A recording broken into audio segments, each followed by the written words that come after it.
Okay. Today we're talking about vinegar. It's going to be part one, and it's going to be about how you make vinegar and mamela kashrus questions related to making vinegar.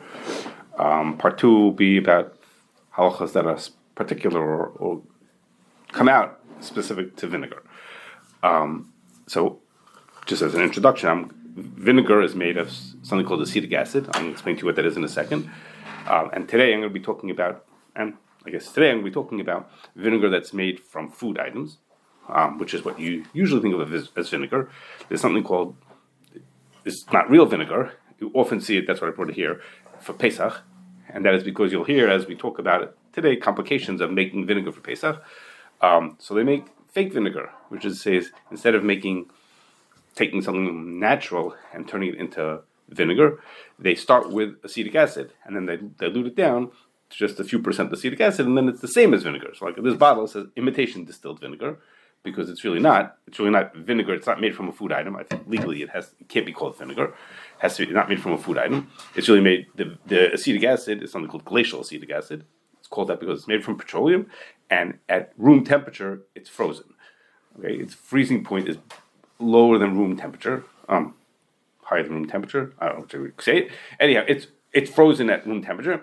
So then you dilute it with water, and then you have something that has the same properties as vinegar, but it's not legally. We don't call it vinegar. Okay? Is there any real difference between the two? Is there any difference as far as how it tastes? Functionality, taste. I don't know. It give or take, it does the same thing as regular vinegar does, as white distilled vinegar, which I'll tell you what that is in a minute.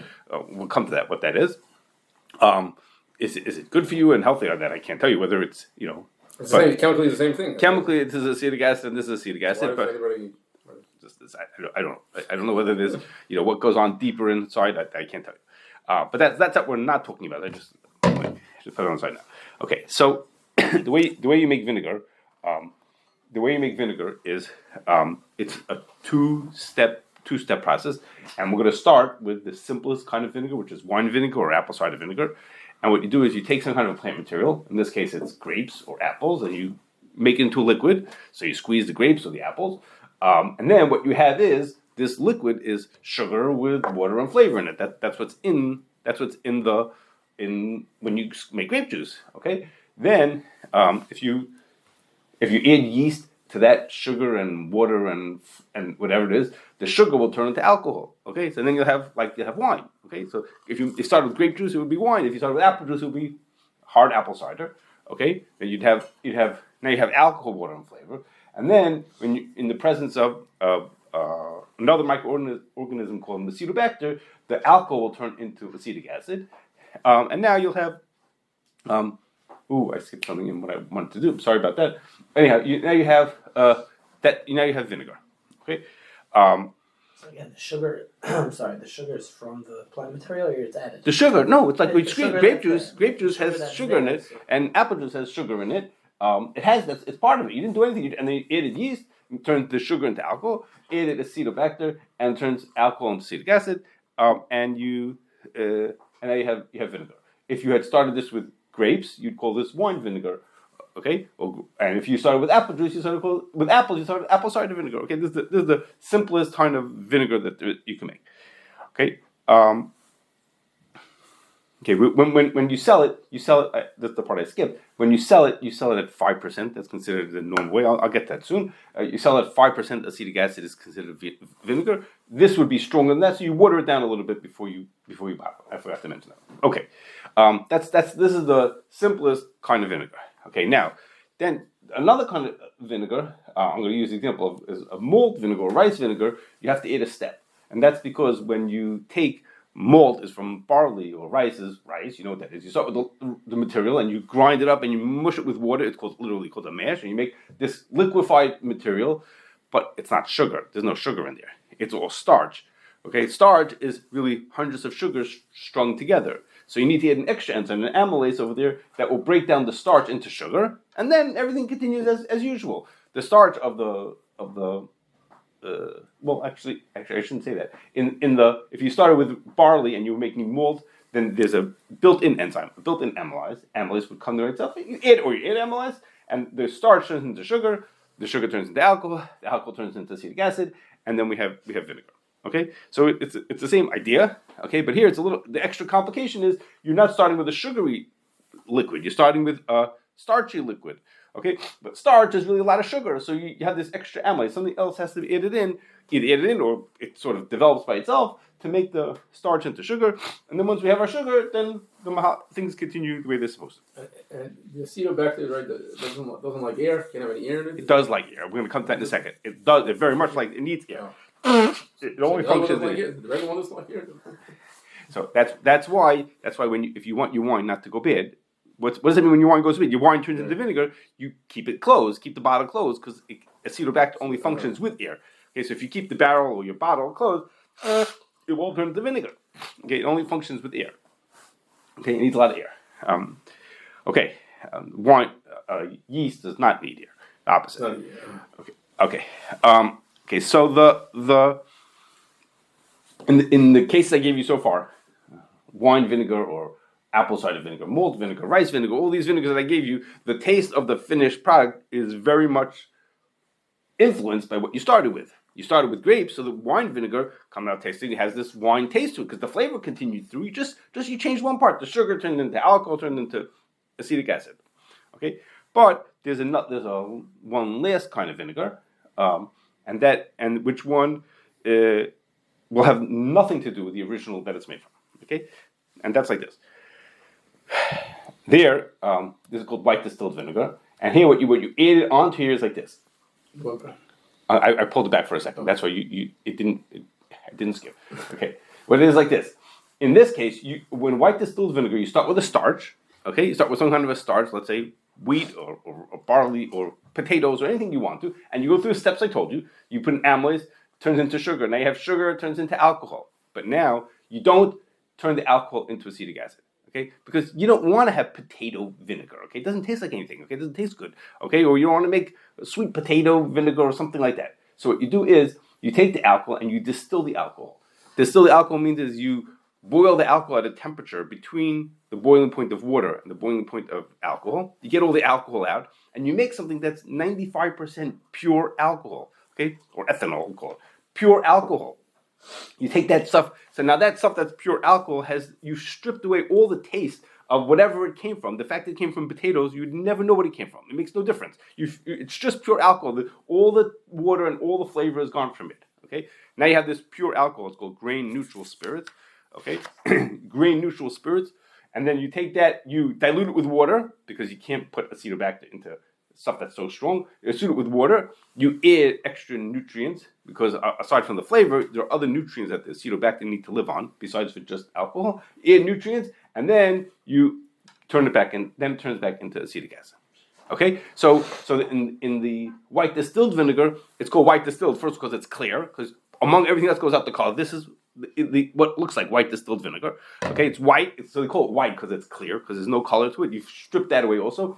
It's distilled because that's how you got out of it, and it has no carryover of the original taste. Okay, none of the original, anything from the original, to the point that you even have to add nutrients into it because even that's been taken away. It's basically pure alcohol, as pure as you could get, so to speak, pure alcohol, and then you ferment it, you add acetobacter, and it turns into what we would call vinegar. Now, why do you use, let's say, the grains because they're cheaper? Right. And use whatever alcohol or you could start with whatever you want to, whatever works for you. It does make a difference. Because that's the whole goal here is to say it's not going to make a difference what I started with. What I end is going to be exactly the same thing, and I get to this state called I make this thing called grain neutral spirits. The grain neutral means that I couldn't care less what they came from, and then from there I can make it and taste what? No, that's grain neutral. That's why it's called grain neutral. It makes no difference where it came from. You could make it. You don't have to make it from grain. You could make it from grapes also if you wanted to, but that would be a shud. Because if you make it from grapes, you could have wine vinegar, which has a certain value to it because it has a certain taste to it. This you want to have, so to speak, no taste to it. Just be pure vinegar. Okay, that's what this is. And so this stuff, which is made with with glacial acetic acid, made from petroleum, it also has no taste to it. But okay, that's the same as the white distilled that you have. If you have white distilled that was made from potatoes or corn or chais or whatever you want to. Okay. So. Okay, now. Did I finish? No, I'm not finished this one. I'm sorry. Okay, I'm not finished with the white distilled. I'm sorry. I'm going to get that. I'm sorry. I am finished with this for now. Okay. Okay, if you leave, like I told you a second ago, if you leave wine out, anything alcoholic out, with time, acetobacter will come in from the air and turn it into vinegar. Okay, like if you leave wine out, it'll turn to vinegar. If you leave the bottle open, it'll turn to vinegar. People who are making vinegar don't have all day to wait that to happen, just to turn it into vinegar. So they want to have their own acetobacter, okay, or they have their own strains of acetobacter that they want to put into it. Okay, so what they'll do is like this. You know, if you ever watch someone make bread, that's what we do. We add yeast at this step. We add yeast in to make bread. It's the same process when you're making bread as when you're making alcohol. The same process, which when you add yeast into sugar, the yeast turns the sugar into alcohol. Okay, that's what tastes good. It smells good when you're making bread or you're making challah. It smells good because you're smelling the alcohol coming out of it. It also makes carbon dioxide, and that's what makes it fluff up. Okay, that's just for your side point with making bread. It's the same thing. It's the exact same thing as over here. You're adding yeast to it, so you don't wait for the yeast to come from the atmosphere. You add yeast yourself. Okay, so here also they want to add acetobacter. The problem is like this: acetobacter needs oxygen and needs sugar. It needs alcohol to live on. It doesn't sit in your fridge like at least the fridge in my house. The yeast is sitting in the fridge in a container. The acetobacter doesn't work like that. Okay, so you need to keep it alive. It's called mother of vinegar. You need to keep it going. Excuse me. You need to give it air and alcohol to keep it going. Okay, so there are two ways how people made vinegar. One, I don't know if anybody still does this. I know I've seen it, but I don't know if it still exists. And one I think is the more common one nowadays. Excuse me. The older method was called the generator. And it was this huge, it would be a big tank. And this tank, they would fill it up with, I should have brought a picture of it, of these shavings of pieces of wood. They look like curled up little pieces, the wood that when you shave it off the wood, like little like scraped pieces off, it curls up into a little piece. The point being, it was a whole tank full of these little shavings, and the alcohol would drip through it, and air would be bubbling through it, air would be pumped into there as well. And so the point of the shavings was the alcohol would break apart into little pieces. The acetobacter would turn it into vinegar, and then you take the vinegar out. Okay, but this thing was kept alive forever.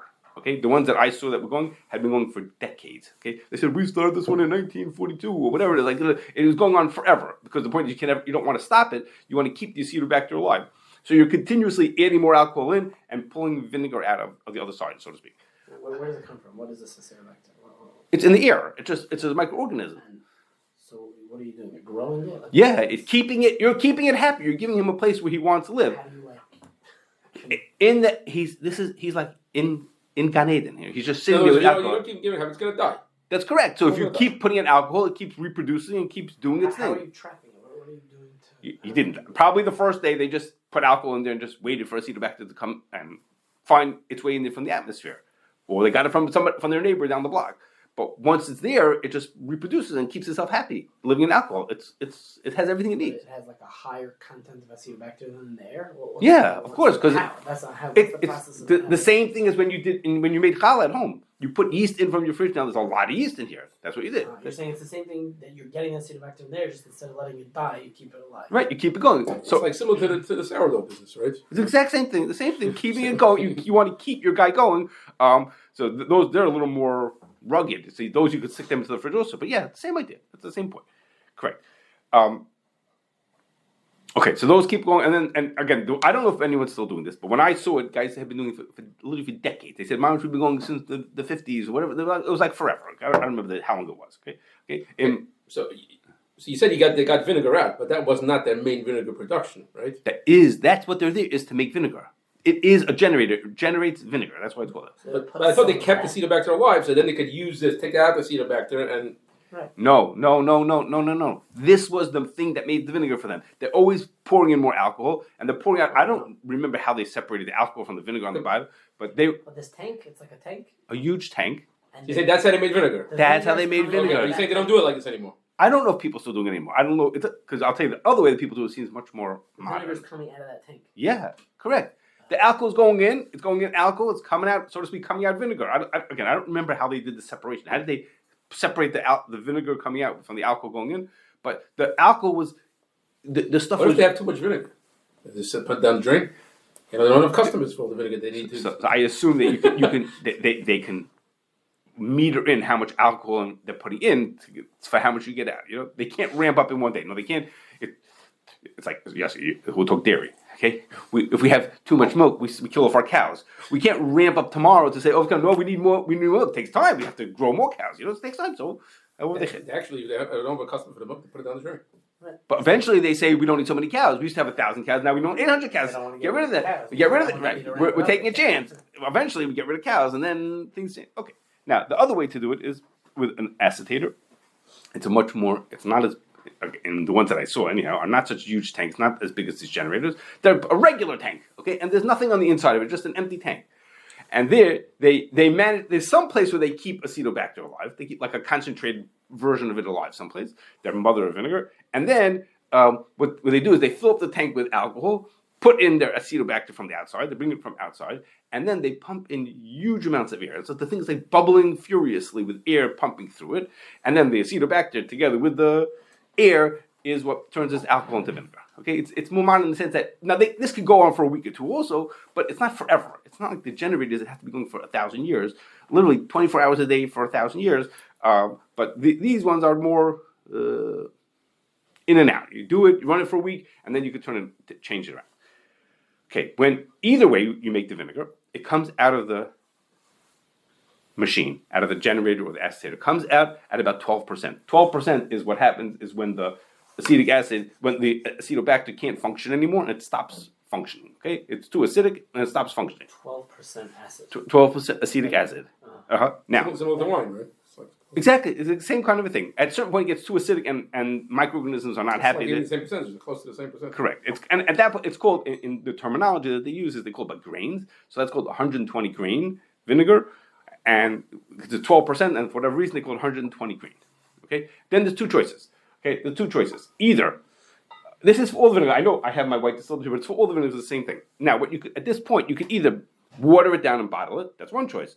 You water it down to 5%, and you bottle it because it's sold at 5% is a normal way to sell it. Okay? That would be called, that's called 50 grains. Okay? Or your other choices you concentrate. Okay? Now, I apologize that I didn't think of this until this morning, so it's probably not great.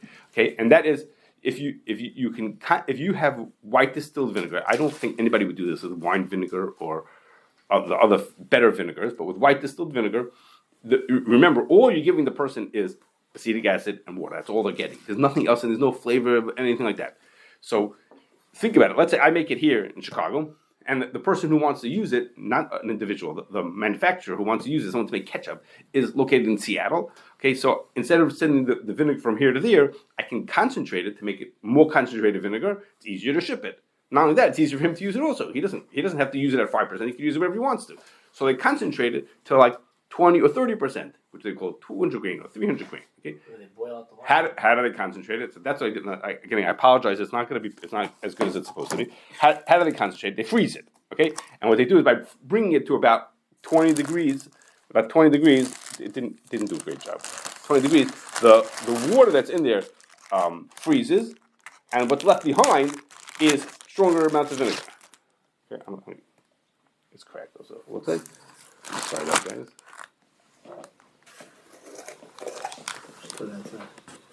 Well, so the water part of it is freezing. I need a tissue. I'm just gonna smell. You're supposed to smell it to see if it's strong. No. Really, we have to pull out the vinegar, the frozen, to see that the other stuff is stronger. What's in Glacial acetic acid? This is not glacial. Glacial. I told you at the beginning. I'm sorry. Money in there? It starts from petroleum. I'll explain to you after. I'll tell you what it is afterwards. We're talking about regular. This is regular vinegar. It happens to be. Yeah, whatever. We're talking about regular vinegar. Is that what we're seeing at the bottom? The ice that you see, that's water, and what's left behind is a stronger concentration of vinegar. Okay, it's not pure vinegar. It's interesting. It's like an interesting way of distilling it.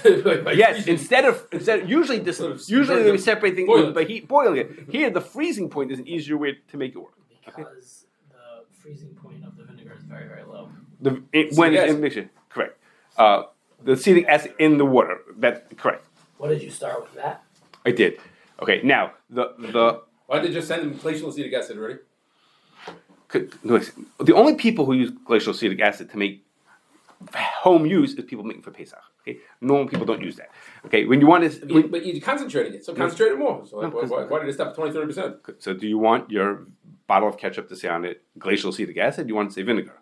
So right vinegar. You can't. No, I don't think legally you can't do that. Why is that legally? What's the difference? Why do they care? It's a the way the government. He didn't make it out of petroleum. He made it out of real. The way foods, right? he didn't make it. He made it out of glacial acetic acid. You just It's said not send the guy glacial. petroleum. No, but the difference is because glacial acetic acid, the fake stuff comes from petroleum, but this Yes. came from food. So use. Oh, you mean should they should concentrate it down to the point that it's Yeah. back to glacial? Yeah. Okay, maybe they could. I don't think there's such a thing. Okay, I don't know. Now, the part of why I'm telling you this is because now we get to potential kashrus issues that could be with vinegar, and I hopefully you'll understand why I told you all of this stuff.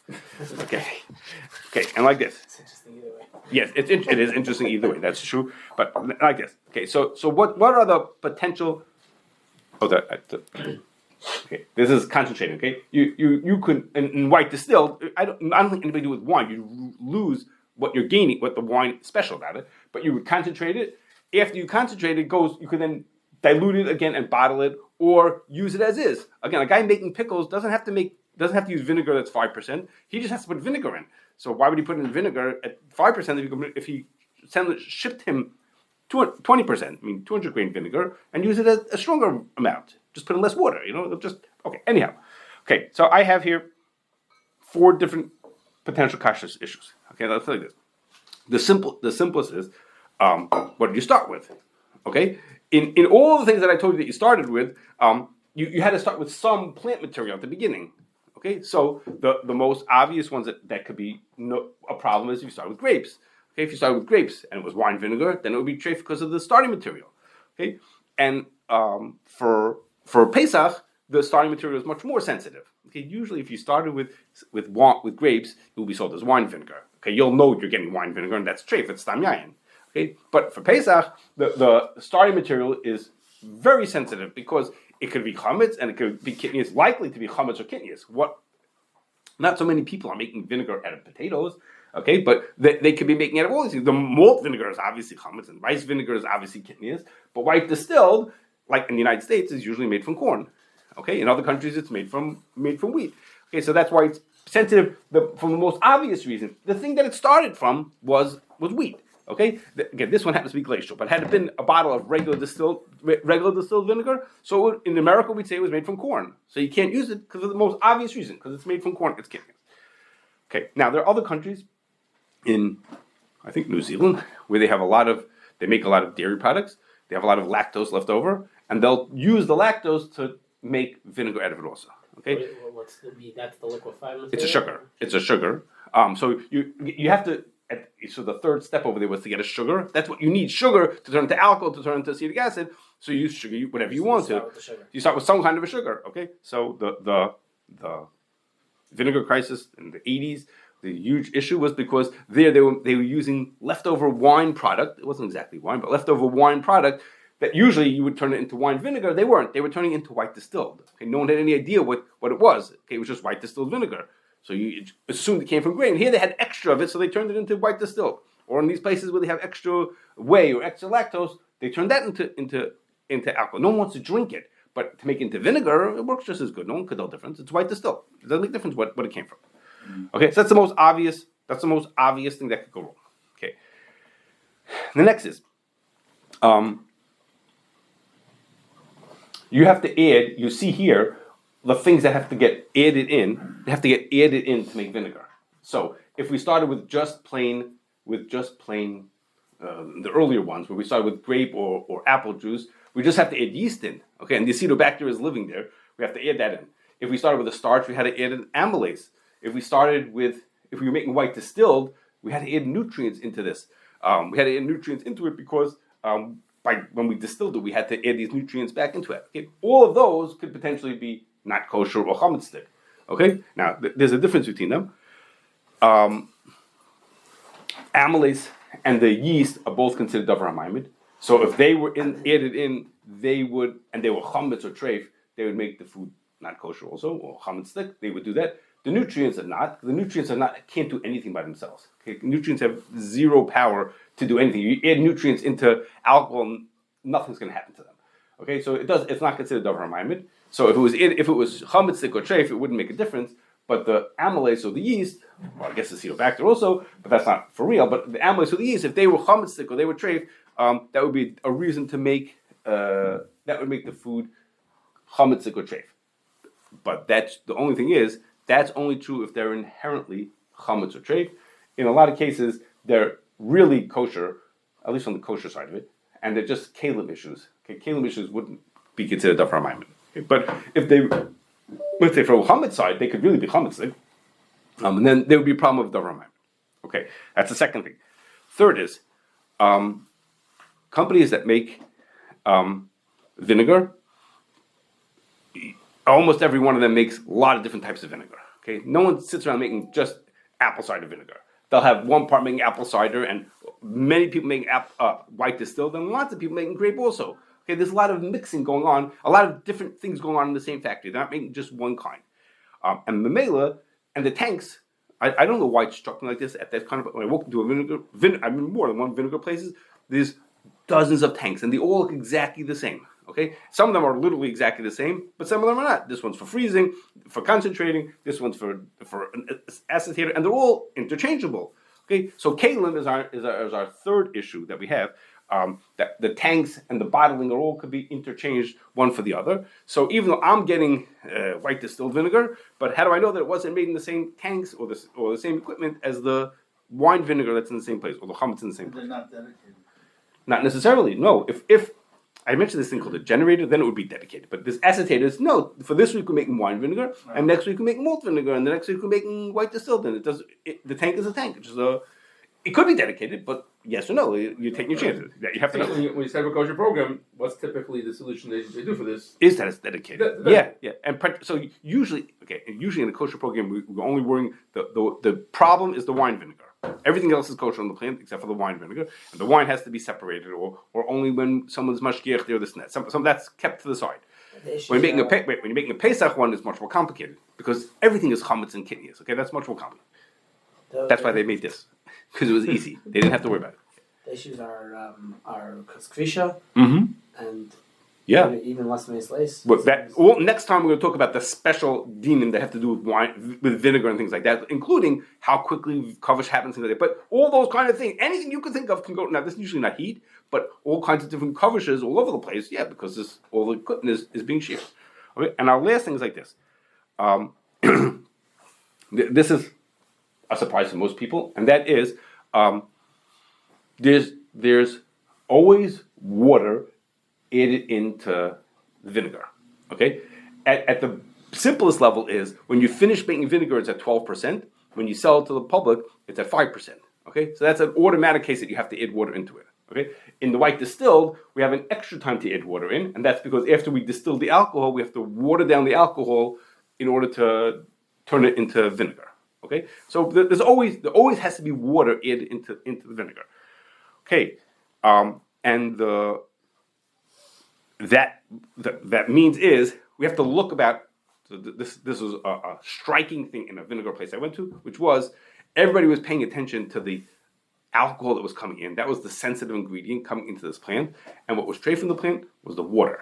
Okay, the water was treif. And that's because, remember I told you, you concentrate the vinegar by, what do you do? How do you concentrate the vinegar? You concentrate it by freezing it. Okay, you're freezing the water, letting the vinegar save behind. So that water that you just concentrated, was just made from, it wouldn't be made from stam yayin, but it was made from chametz. Okay, so that the water that's left behind that you're going to use for diluting later on, what do you do after you concentrate the vinegar and you have this block of ice of water in it? Now, you could pour it down the drain, but you need it, on the other side of the plant, you need water. And this water actually has a little vinegar mixed into it also. So the water over there would potentially be treif. So that would be a potential chametz issue, because it would come from the concentrator. The concentrator, which would be chametz, wouldn't be wine vinegar, but could be chametz. And the other one was, that was the problem in this particular plant. It's called a vapor scrubber. I'll just mention it just because it had to do with vinegar. And that is, vinegar, as you know, has a very strong smell to it. And in this city, they said to the company, if you want to make vinegar, you need to make sure that the odor coming out of your plant, you scrub the odor. You remove smell from any air that comes out of your factory because it's not good. The people in the area don't like it. Okay, so the air going out of the factory, the air escaping, getting out the vents in the factory, had to go through a thing called a vapor scrubber. Okay, what that is not so important, but the short version is that it uses water to get rid of to catch this flavor before it leaves the factory. Okay? The air that's going out of the factory passes through a bath, so to speak, of water that catches all the flavor. How it works is not important for now. The point was they were pouring this water in to constantly to trap all that odor from going out. Okay, well. Now they had all this water that actually had a little vinegar in it, right? Think about it, it had this smell and a little bit of vinegar into it. And they could have poured it down the drain if they wanted to, but they said, why should we pour it down the drain? We need water on the other side of the factory for all the dilutions that we have to do. So they took this water that had a little vinegar in it, put it on the other side of the factory, and so the alcohol was very kosher. Mashgiach always checked on the alcohol all the time, but the water was what was treif. Okay. So anyhow, that's for today. Next time, we're going to talk about two different groups of things. One is, in general, issues that there are special for wine, things to do with vinegar, especially with vinegar, and then also about how the particulars, complications to koshering in a vinegar type factory.